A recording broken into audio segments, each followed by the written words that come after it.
India is one of the major countries जहाँ पे chemical farming सबसे ज़्यादा इंटेंसिवली प्रैक्टिस की जाती है। इसीलिए चाइना ने हमारे चावल वापस कर दिए, क्योंकि वो चावल ही नहीं है, जीएमओज है, नेचुरल नहीं है। जापान ने हमारे आम वापस कर दिए, नेपाल भी हमसे कुछ नहीं लेना चाहता। यूरोपियन कंट्रीज तो पहले से ही नहीं कुछ लेती है, क्योंकि क्वालिटी स्टैंडर्ड्स ही मैच नहीं होते। हम बहुत ज़्यादा केमिकल्स का यूज़ करते हैं फार्मिंग में। इंडस्ट्रियल केमिकल्स तो अलग है, एग्रीकल्चर में भी हम केमिकल्स को भर भर के ले रहे हैं। तो ये सारी शुरुआत हुई है 1960 से, जब ग्रीन रेवोल्यूशन है।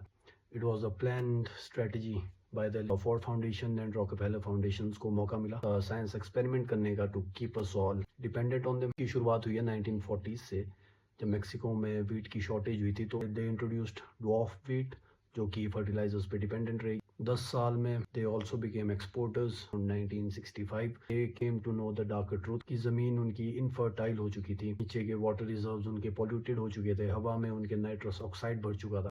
इन फर्टिलाइजर्स में हैवी मेटल्स होते हैं, कैडमियम, लेड, यूरेनियम, एट्राजीन, जो कि हमारे रिप्रोडक्टिव ऑर्गन्स को डायरेक्टली अफेक्ट करता है। It accumulates the testis and ovaries. ये हैवी मेटल्स हमारे एंडोक्राइन को डिस्टर्ब करते हैं। एक स्टडी में पाया गया था कि जो लैंड है जहाँ पे फर्टिलाइजर यूज होता है, वो भेड़ बकरियां उस जमीन पे चल रही थी, तो उनमें अबॉर्शन रेट्स बढ़ गए थे, एबनॉर्मल बर्थ्स हो रहे थे, एबनॉर्मल स्पर्म थे मेल्स में। हमारे अंदर एक एंजाइम होता है एरोमेटेज, एट्राजीन उसे ट्रिगर करता है और वो टेस्टोस्टेरोन को एस्ट्रोजन में बदल देता है। टायरोन हेज ने 2010 में यूनिवर्सिटी ऑफ कैलिफोर्निया बर्कली में एक स्टडी की, जिसमें देखा गया कि जो एट्राजीन है, जो कि मेजरली हर्बिसाइड्स में प्रेजेंट होता है, उसके एक्सपोजर से जो फ्रॉग्स थे, फ्रॉग्स वर टर्निंग इनटू फीमेल्स।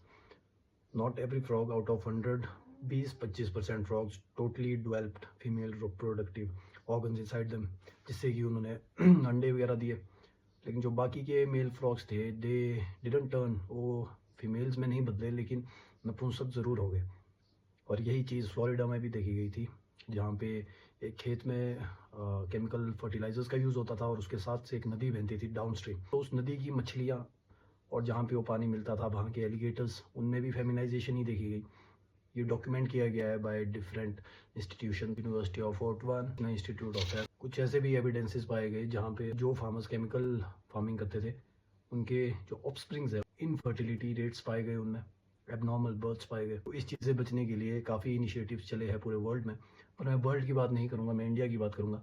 इसका पहला एग्जाम्पल सिक्किम है। Sikkim was the first state जिसने केमिकल फार्मिंग को पूरी तरह से भुलाकर नेचुरल फार्मिंग को अपनाया है। अर्ली 2000 में सिक्किम ने इनिशिएटिव चलाया था नेचुरल फार्मिंग का, और 10 साल के अंदर दे फुली अचीव्ड इट। और रिसेंटली 2026 में आंध्र प्रदेश की एक संस्था है, ऋतु साधीकरण संस्था, तो उन्हें सम्मानित किया गया with prize money of $1.5 million. उन्होंने आंध्र प्रदेश में 1.8 मिलियन फार्मर्स को कनेक्ट किया नेचुरल फार्मिंग की तरफ। ये चीज़ बाकी स्टेट्स को भी सीखनी चाहिए। श्रीलंका और जाम्बिया, जो कि अफ्रीकन कंट्री है, वो भी आंध्र प्रदेश पे स्टडी कर रही है। और हमें as a fellow Indians from different states, हमें ये चीज़ अपनानी चाहिए, क्योंकि एट लास्ट हम ही है जो हमारे इस देश को बचा के रखेगा। सो बी नेचुरल, ग्रो नेचुरल, ईट नेचुरल।